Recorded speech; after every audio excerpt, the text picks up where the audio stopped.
Today I messed up when I learned the language my girlfriend speaks when she gossips with her friends. Posted by you/good surprise gone bad. My 25M girlfriend, 22F, is South African, and her native language is Afrikaans. I've been secretly learning Afrikaans without her knowing. I enrolled in online courses, which I've been using on and off for over a year. My plan was to surprise her and her family with my American Afrikaans when I meet her parents in person for the first time later this year. I never intended to eavesdrop, but learning Afrikaans in secret unintentionally exposed me to sensitive information that my girlfriend shared on the phone with her Afrikaans-speaking friends from South Africa. It was gossip I wasn't supposed to understand, but over time, I did. Here's what I've overheard in the past few months. My girlfriend is planning to surprise me on my birthday by reuniting with her high school metal band and putting on a show for me. She wants to tattoo the names of literally all the Harry Potter spells on her back but doesn't know how to tell me because she's afraid I'll talk her out of it. She casually mentioned that one of the unexpected differences between her glasses and contact lenses is that when she's on her knees looking up at me with her glasses on, my willy looks much bigger compared to what it looks like through her contact lenses. This is why she keeps her glasses on during sex. Ouch. She's convinced that my parents are swingers because, apparently, there are always attractive couples hanging out at my mom and dad's house whenever we visit. She secretly finished the entire series of Better Call Saul without me, even though we agreed to finish it together, so now she's pretending she has no idea how the show ends. She's thinking about canceling the high school metal band reunion for my birthday because she's no longer sure if it's appropriate to team up with two of her exes, who are original members of the band. She expects her dad not to like me. Honestly, I would have preferred not knowing most of this, but there's no way to unlearn Afrikaans. Now I'm cursed with knowing too much while having to pretend I know nothing. Update 4 months later. The following happened since my original post. 1. I asked my girlfriend to marry me in Afrikaans, and she said, ja. 2. I delivered my "I want to spend the rest of my life with you" speech in Afrikaans, which surprised and impressed my girlfriend, now my fiancée. 3. As soon as my girlfriend became my fiancée, I casually mentioned that I had secretly been learning her native language and had unintentionally been eavesdropping on several phone conversations she had with her Afrikaans-speaking friends about things I wasn't supposed to understand. 4. My fiancée was embarrassed when she realized how much Afrikaans I was able to understand and apologized if she had made me feel uncomfortable. 5. I accepted her apology, even though it was unnecessary, well, except for finishing Better Call Saul behind my back. That was playing with fire in our relationship, almost unforgivable. 6. My fiancée got one of the Harry Potter spells on her back, Erecto Patronum. I'm kidding, I stole that from another story. My fiancée is still considering getting her back tattooed. I told her it was her choice, but I advised her to avoid covering her entire back with Harry Potter spells like she's some kind of Death Eater Michael Scofield. 7. My fiancée might be right about her dad not liking me because his expression of disappointment and dread when he heard the news of our engagement was priceless. That said, I'll win him over, though, even if it kills him. Jokes. 8. My fiancée fully believes my parents are swingers based on the different couples she's occasionally observed coming and going whenever we visited my mom and dad.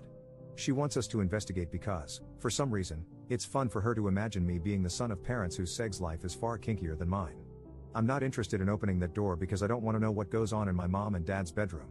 However, something tells me my fiancée will not rest until she has all the answers. 9. I made it clear to my fiancée that I had no problem with her reuniting with her high school band to perform at my birthday, unless it was uncomfortable for her that her exes were part of the band.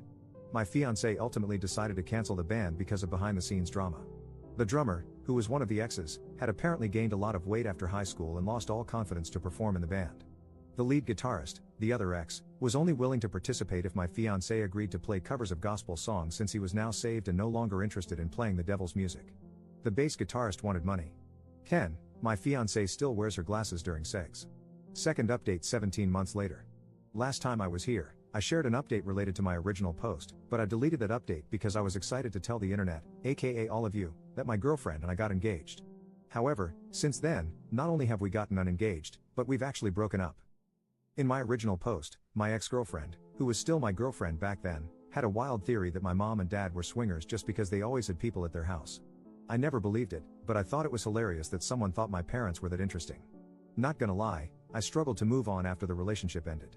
My apartment had too many memories of my ex, so I called my parents to ask if I could stay with them for a bit to clear my head. They said yes. My dad even offered to pick me up, which I accepted. What should have been a 10-minute drive unexpectedly turned into a 45-minute one because my dad decided to take the long route back to their house. When he was done making dad jokes to help me get over my breakup, he started doing that weird dad thing where he's trying to bring up an awkward topic but finds it too uncomfortable to just spit it out. Instead, he ends up saying a bunch of words only he understands. I had to interrupt him and basically beg him to make sense.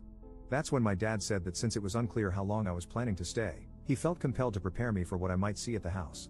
If my ex had been there at that moment, she would have punched me on the shoulder and said, "I freaking told you," because my dad went on to confirm her swinger theory. This meant it was no longer a theory but the truth, or as I like to call it, trauma. By the time we finally made it to the house, my dad had made sure I knew everything I needed to know. I even made a list based on what I learned from him. 1. Both my parents were swingers when they met. 2. Swinging was not something they wanted to do while raising kids, so it was off limits when they became parents. 3. To see if they still got it, my parents returned to swinging once they had the house to themselves again. Spoiler alert, they still got it. 4. Hosting swinger parties became something they did frequently, usually with themes. 5. My parents were planning to host another swinger party soon, but my mom was considering canceling it so I could stay for as long as I wanted. 6. If they canceled, it would be the first swinger party they called off since COVID. 7. The theme for the upcoming party was prom night. I never expected my dad to go so hard in the too much information category, but once he crossed that line, he let it all out. I stayed with my parents for a total of 2 days before it became abundantly clear that while knowledge might be power for some people, for me, knowledge was punishment. My mom, who had no idea I low-key knew she was swinger mom, tried to convince me to stay longer, and she almost succeeded, but I was done with my dad using our father-son bonding time to play guess which one of our neighbors are also swingers. I used an Uber to get back to my apartment. No more dad rides. I've never been so happy to return to a place haunted by my failed relationship. Up on why the relationship ended. My ex and I broke up because of a tattoo. Her friend passed away, which prompted her to get his name tattooed on the back of her neck. The friend was someone my ex had slept with before she met me. I made it clear to her, prior to the tattoo, that I understood it was her body and she could do whatever she wanted. However, as someone who was prepared to be with her forever, it would be uncomfortable for me to see another guy's name on her body for the rest of our lives, especially the name of a deceased man she had casual sex with. My ex got the tattoo anyway. The tattoo was small and barely visible, that was her defense. But I knew it was there, and that was enough. It was also very visible during intimacy, sorry for the TMI. We argued about the tattoo until we eventually said enough hurtful things that could never be unsaid. Clearly, the tattoo was worth losing me because it's still there, and I'm not.